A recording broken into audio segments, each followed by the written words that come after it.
p.124. Chapter 7. Entrance into the certainty of salvation.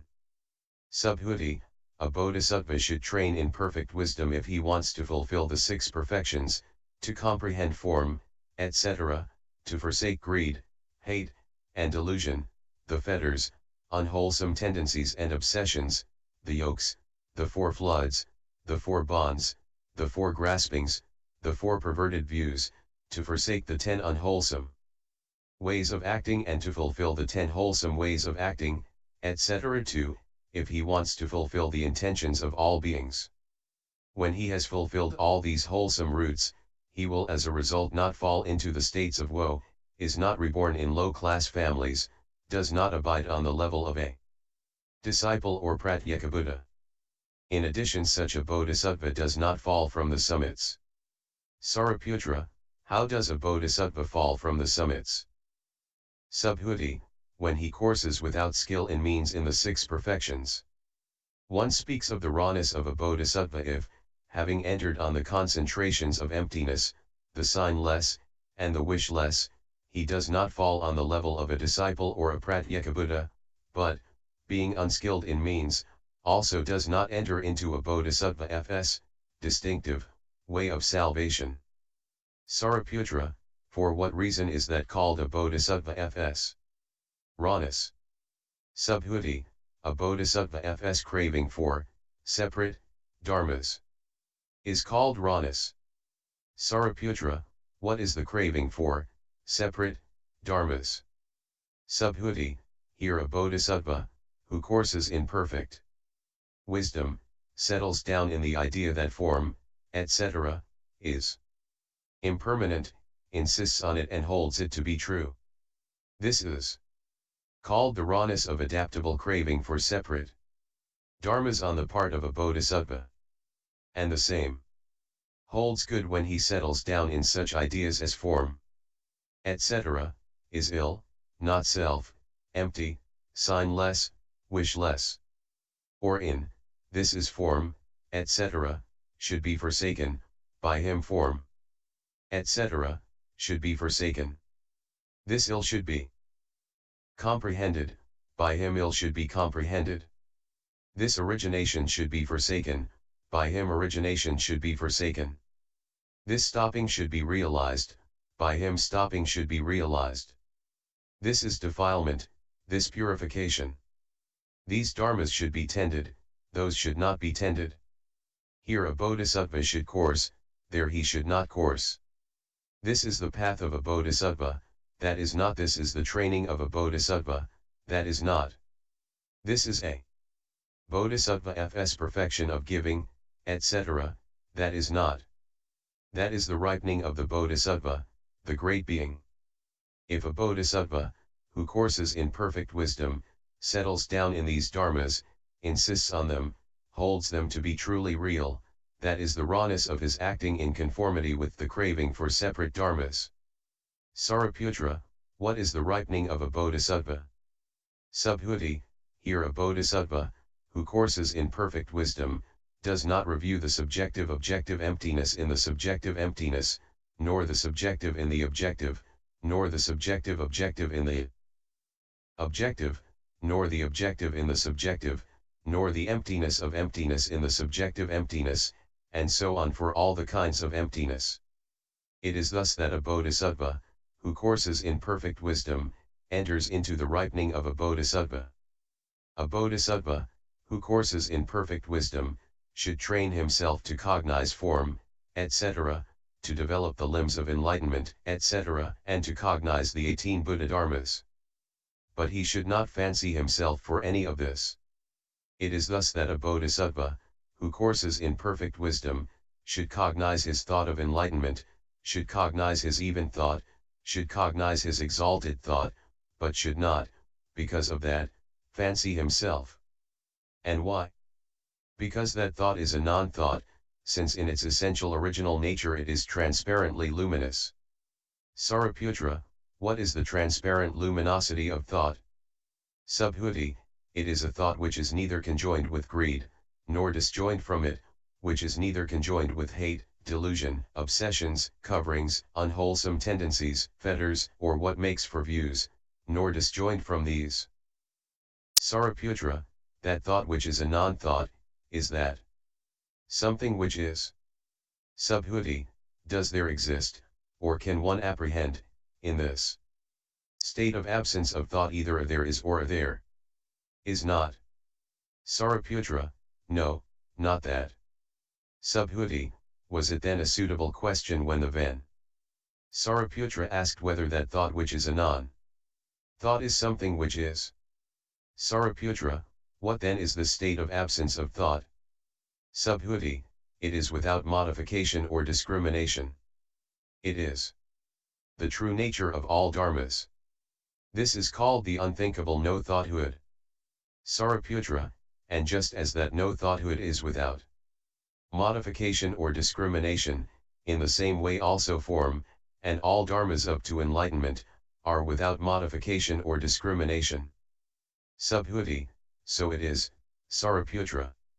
Saraputra, well said, Subhuti, for you are the Lord F's legitimate son, born from his mouth, a child of the Dharma, conjured up by the Dharma, an heir to the Dharma, not an heir according to the flesh, an immediate eyewitness of these Dharmas. Your exposition is that of the one whom the Lord has declared to be the foremost of the disciples who dwell in peace. Thus, as you say, Subhuti, should a bodhisattva train in perfect wisdom. This is the reason why a bodhisattva should be considered as incapable of turning away from full enlightenment, and be known as one who is not lacking in perfect wisdom. The vehicles and degrees. Whether he wants to train on the level of a disciple, a Pratyekabuddha, or a Buddha, a bodhisattva should listen to this perfection of wisdom, learn it, bear it in mind, recite, study, and wisely consider it. And why? Because here in this perfection of wisdom are expounded in detail the three careers in which the bodhisattvas, the great beings, as well as the disciples and Pratyekabuddhas should train. Chapter 8. Srenika the Wanderer. Subhuti, I who do not find or apprehend anything to correspond to the words bodhisattva and perfect wisdom, which bodhisattva should I then instruct and admonish in which perfect wisdom? It would surely be regrettable if I, unable to get at the arising and passing away of any dharma, should merely in words cause a bodhisattva and a perfection of wisdom to arrive and to pass away. Moreover, what is thus designated is not continuous nor discontinuous, and it has not stability anywhere. And why? Because of the fact that it does not exist, apart from ignorance. That is why it is not continuous or discontinuous, and has no stability anywhere.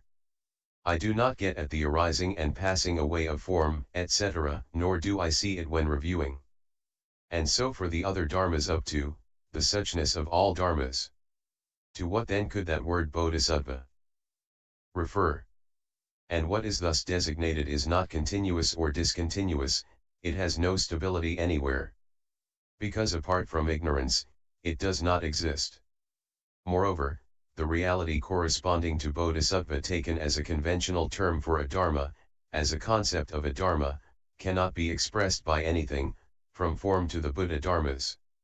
The reality corresponding to space, earth, and the other physical elements, to suchness, no falsehood, unaltered suchness, dharma element, the constant sequence of dharma, the reality limit, the perfection of giving and the other perfections, to morality, concentration, wisdom, emancipation, the vision and cognition of emancipation, to the stream winner, etc. to the fully enlightened one, cannot be expressed by anything, be it wholesome or unwholesome, faulty or faultless, permanent or impermanent, ease or ill, self or not self, calm or uncalm, isolated or not isolated, existent or non-existent. For this reason I say that it would surely be regrettable if I, unable either to apprehend or review the arising and passing away of any dharma, would bring about, only, the designation of something, i.e., of bodhisattva and perfect wisdom. Moreover, that designation is not continuous or discontinuous, and it has no stability anywhere. And why? because of the fact that it has no existence, apart from ignorance. Moreover, a bodhisattva who courses in perfect wisdom should not stand in form, etc. in decay and death. And why? Because form is empty of form. What is the emptiness of form? That is not form, nor is emptiness other than form, the very form is emptiness and very emptiness is form. And so for the other skandhas. By this method a bodhisattva who courses in perfect wisdom should not stand in form, etc. consciousness. And the same method should be applied to the other dharmas, 130, from the I to the 6 perfections and the 18 Buddha dharmas, to the syllables, to single utterances, double utterances, and separate utterances, to the super knowledges, all concentrations, and all dharanidors. To the conviction that form, etc. is permanent or impermanent, ease or ill, self or not self, calm or not calm, empty or not empty, sign or signless, wish or wishless, isolated or not isolated, to suchness, the true nature of Dharma, the realm of Dharma, the fixed sequence of Dharma and the reality limit.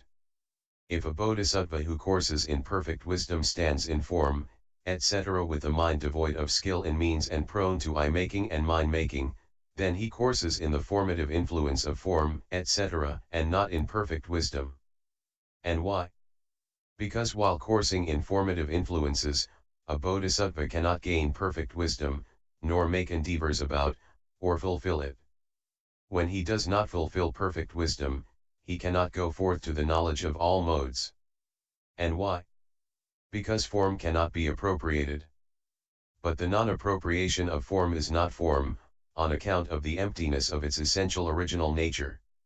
And that applies to all dharmas, including perfect wisdom itself. It is thus that a bodhisattva, who courses in perfect wisdom, should investigate all dharmas as empty in their essential original nature. He should survey them in such a way that there is no mental apperception of any dharma.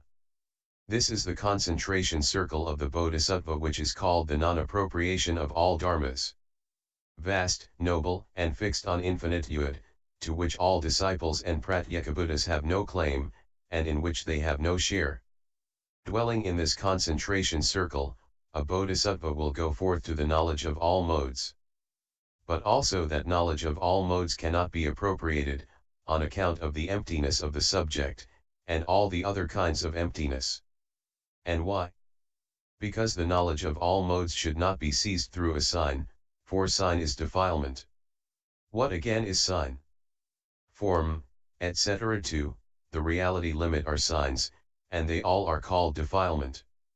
If, again, perfect wisdom could be seized through a sign, then Srenika wanderer would not have gained faith in this our religion, and in the cognition of the faith here means the believing in perfect wisdom, the trusting confidence, the resoluteness, the deliberation, the weighing up, the testing. And that in the absence of any sign. Thus should perfect wisdom be taken up through the signless. When Srenika the wanderer had faith in that cognition of the all-knowing, he entered as a faith follower on a cognition with a limited scope. Having entered on it, he did not take hold of form, or any other skandha. And why? Since all dharmas are empty of their own marks, there was no dharma which he could take hold of, on account of his non-attention to a sign. And why? For he did not review that cognition as due to an attainment and reunion which is inward, or outward, or both inward and outward, or elsewhere. And why? For he did not review that dharma which he could have known wisely, or by which he could have known wisely. And why? He did not review that cognition as inside form, or as outside form, or as both inside and outside form, or as something other than form, on account of subjective objective emptiness. According to the scripture passage, Srenika the wanderer, after he had resolutely believed in the cognition of the all-knowing, entered as a faith follower on a cognition with a limited scope, and then made the true dharmic nature of the cognition of the all-knowing into his standard, by way of his non-apprehension of all dharmas. Putting his trust in his faith, he took hold of no dharma whatsoever, on account of his non-attention to all signs. He also apprehended no dharma which he might take hold of, or which he might set free, on account of the fact that no dharma can be appropriated or abandoned. He did not even care about nirvana. And why? The non-appropriation and the non-abandonment of all dharmas, that is perfect wisdom. p.132. This is also of a bodhisattva the perfection of wisdom, which has gone to a beyond which is no beyond, that he does not take hold of form and the other skandhas, because no dharma has been appropriated. Nor does he enter final nirvana prematurely, i.e. before he has fulfilled the vows, etc. 2, the powers of a Tathagata, the 4 grounds of self-confidence, the 4 analytical knowledges and the 18 special Buddha dharmas. And why? Because all the dharmas, including the Buddha dharmas, are no dharmas. In fact they are neither dharmas nor no dharmas. This is the perfection of wisdom of a bodhisattva who has not appropriated any dharma whatsoever. Moreover, a bodhisattva who courses in perfect wisdom should investigate what this perfection of wisdom is and choose, how, and whereby it is. If again a bodhisattva who courses in perfect wisdom meditates on perfect wisdom as a dharma which does not exist and which cannot be apprehended, then he courses, not, in perfect wisdom. Sariputra, which are the dharmas that do not exist and that cannot be apprehended?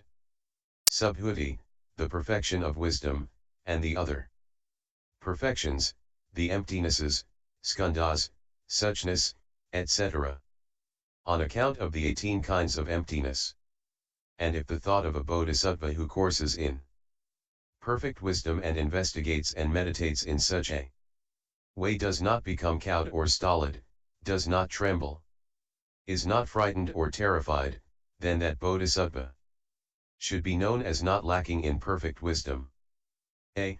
Sariputra, for what reason should a bodhisattva be known as not lacking in perfect wisdom?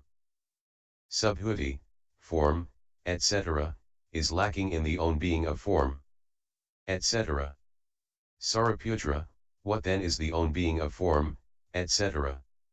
Subhuti, non-positivity is the own being of form, etc. By this method one should know that form, etc., is lacking in the own being of form, etc. Moreover, form, etc. Moreover, form, etc. does not possess the mark of form, etc. The mark does not possess the own being of a mark, and the own being does not possess the mark of being, own being. Sariputra, a bodhisattva who trains in this will go forth to the knowledge of all modes. Subhuti, he will. And why? Because all dharmas are unborn and do not go forth. Sariputra, for what reason are all dharmas unborn and do not go forth? Subhuti, form is empty of the own being of form, one cannot apprehend any birth or going forth with regard to it.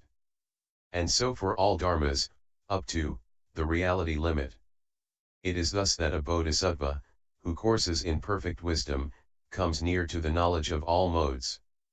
To the extent that he comes near it, he obtains the perfect purity of body, thought and marks. To the extent that he obtains the perfect purity of body, thought and marks, he produces no thought accompanied by greed, hate, or delusion, or by conceit, cupidity, or bad views.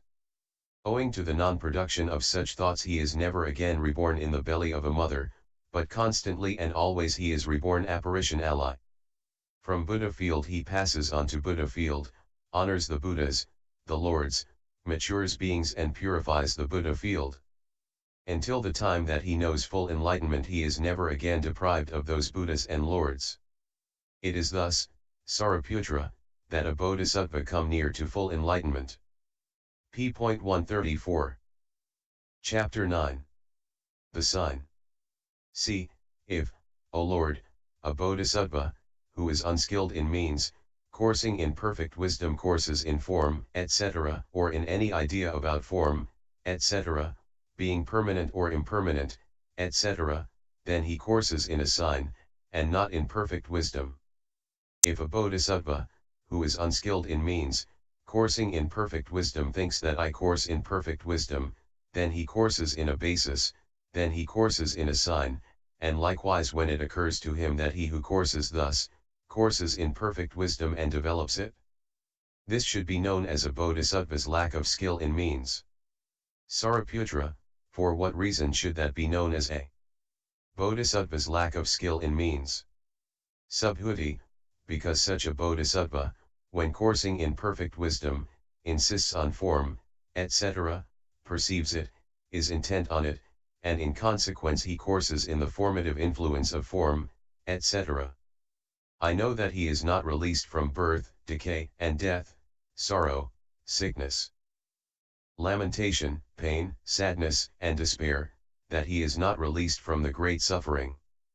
And if a bodhisattva is unable even to realize the level of a disciple or Pratyeka, how much less can he know full enlightenment? That is impossible. It is thus that a bodhisattva, who courses in perfect wisdom, should be known as unskilled in means. Sariputra, what should be known as his skill in means?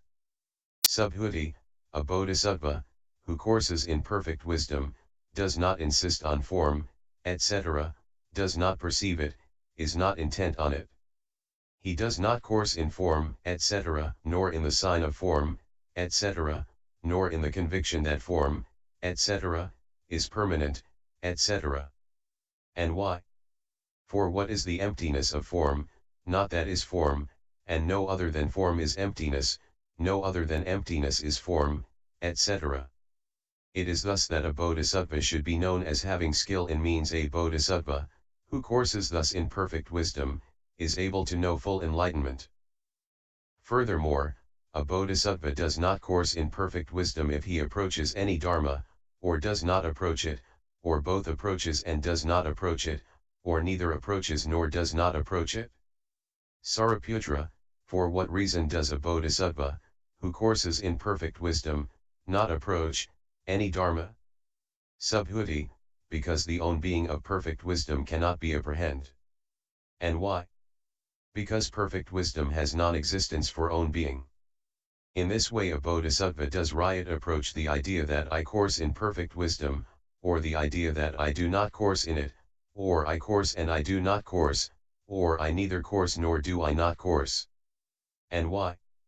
For he has approached all dharmas as having non-existence for their own being, and has not appropriated them. If the thought of a bodhisattva, who is thus coursing in perfect wisdom, does not become cowed or stolid, does not tremble, is not frightened or terrified, then it should be known that that bodhisattva is near to the knowledge of all modes. That knowledge of all modes, again, is not two nor divided, on account of all dharmas having coexistence for their own being. This is the concentrated insight of the bodhisattva which is called non-genesis of the own being of all dharmas.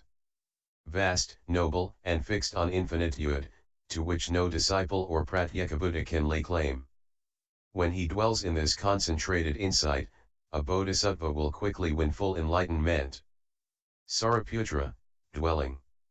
In which concentrations will a bodhisattva quickly know full enlightenment? Subhuti, gives a list of concentrations. 8. The bodhisattva and his prediction. This bodhisattva has surely been predicted by the Tathagatas of the past. Also those Tathagatas who just now stand, hold, and maintain themselves in this world, they also predict the enlightenment of such a bodhisattva, such a great being. One who dwells in these concentrations does not, however, review them. He does not think with regard to any concentration, I am concentrated, I will enter into concentration, I have entered into concentration, I am entering into concentration. All these discriminations the bodhisattva does not have, does not get at. Sariputra, is then a bodhisattva, who has stood in these concentrations, predestined to enlightenment by the Tathagatas? Subhuti, no indeed, Sariputra. And why? Because perfect wisdom is not one thing, concentration another, and the bodhisattva another. The bodhisattva is precisely the concentration is precisely the Bodhisattva. And both bodhisattva and concentration are identical with perfect wisdom. Sariputra, if concentration is not one thing and the bodhisattva another, and if the concentration is precisely the bodhisattva and the bodhisattva precisely the concentration, on account of the sameness of all dharmas, is it then possible to show forth any of these concentrations? Subhuti, indeed not. Sariputra, again, does that son of good family perceive any of these concentrations? Subhuti, no, Sariputra. Sariputra, how is it that he does not perceive? Subhuti, since he does not discriminate it. Sariputra, how does he not discriminate it? Subhuti, because no dharma has existence. It is in this way that a bodhisattva does not perceive any of these concentrations. Sariputra, how is it that he does not perceive it? Subhuti, because of the non-discrimination of any of these concentrations. The Lord, well said, Subhuti, well said, you whom I have declared to be the foremost of those who dwell in peace. It is in such a way that a bodhisattva should train in the perfection of wisdom, and in the other perfections, in the 37 dharmas which act as wings to enlightenment, etc. too. In the 18 special dharmas of a Buddha. Sariputra, when he trains thus, a bodhisattva trains in perfect wisdom. The Lord, so he does, and that because he does not apprehend it as a basis. Sariputra, what does he not apprehend? The Lord, he does not apprehend a self, or a being, etc. too, one who sees the skandhas, the elements, suffering, origination, stopping, the path, the triple world, the unlimited, the trances, the formless attainments, the pillars of mindfulness, etc. too, the Buddha dharmas, the stream winner, etc. too, the Buddha. And all that on account of the absolute purity of these dharmas. Sriputra, what then is that purity? The Lord, the unproduced, the unmanifested, the unascertainable, the ineffective too. That is called purity. 9. All is ignorance.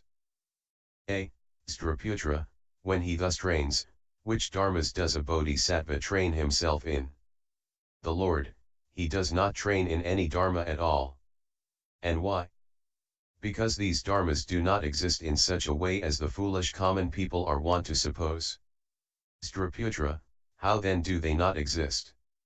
The Lord, they do not exist in such a way as the foolish common people are wont to suppose. Sriputra, how then do they exist? The Lord, as they do not exist, so they exist. And therefore, since they do not exist except for ignorance, they are called the result of ignorance. Sriputra, for what reason is that which does not exist except for ignorance called the result of ignorance? The Lord, form, etc., do not exist on account of the 18 kinds of emptiness. But foolish people have settled down in ignorance and craving. They have constructed dharmas out of their ignorance and craving, have settled down in these results of ignorance and craving, have become attached to the two extremes of existence and non-existence, and both extremes they do not know or see. After they have constructed those dharmas which yet do not exist, they have settled down in name and form, etc. too, in the Buddha dharmas. After they have settled down in dharmas, they construct the two extremes which yet do not exist, and as a result they neither know nor see. What do they neither know nor see? Form, etc. too, the Buddha dharmas. For that reason they come to be styled fools. Conditioned by ignorance and craving, they neither know nor see that form is defiled, or that form is purified. They will not go forth. Wherefrom will they not go forth? From the triple world, and from the dharmas of a disciple or pratyeka Buddha. They have no faith. What do they have no faith in? In the doctrine that form is empty of form, etc. too, that enlightenment is empty of enlightenment. They do not stand firmly. What do they not stand firmly in? In the perfection of giving, etc. 2, in the Buddha Dharmas. For these reasons are they called fools. They have settled down. What have they settled down in? In form, etc. 2, enlightenment.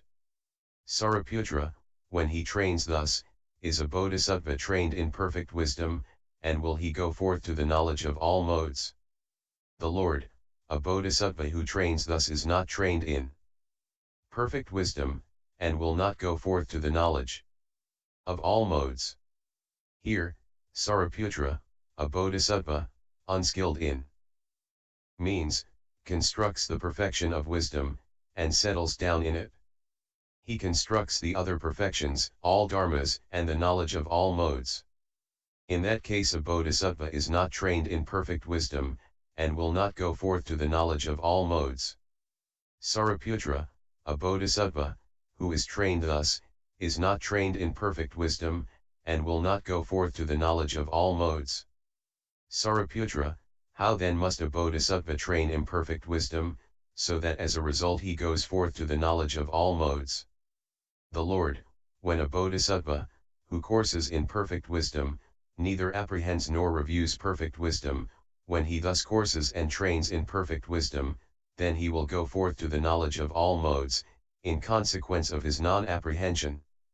In the same spirit he should course in the other perfections, and he should also neither apprehend or review enlightenment, nor the knowledge of all modes. Sariputra, in consequence of the non-apprehension of what, does he achieve this result? The Lord, he does not apprehend or review a self, on account of its absolute purity. And the unproduced, the unmanifested, the unaffected. That is purity.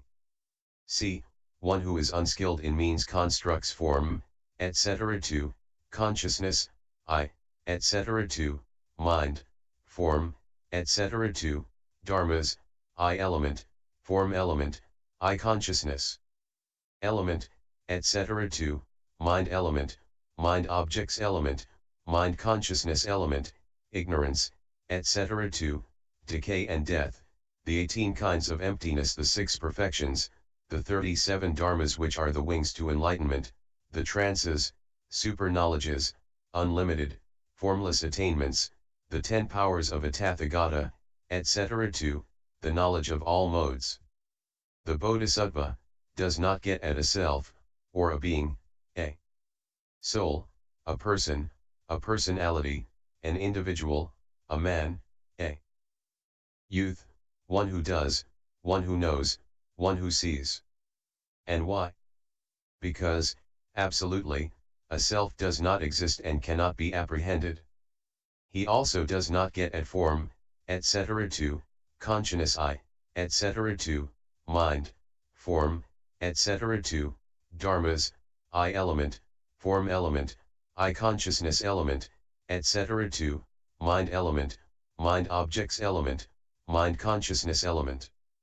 Ignorance, etc. 2, decay and death, the 18 kinds of emptiness, the 6 perfections, the 37 dharmas which are the wings to enlightenment, the trances, super knowledges, unlimited, formless attainments, 4 or imagines. The 10 powers of a Tathagata, etc. 2, the knowledge of all modes.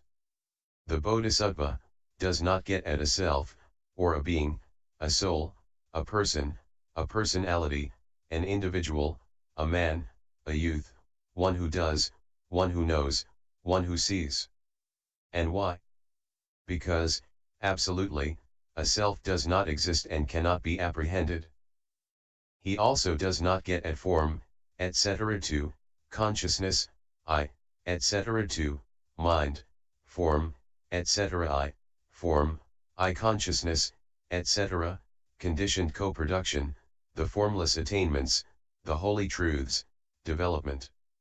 The 8 deliverances, the attainment of the 9 successive stations, the 10 powers, etc. 2, the knowledge of all modes.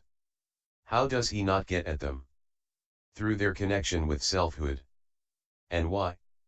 On account of the absolute purity of self. p. 142.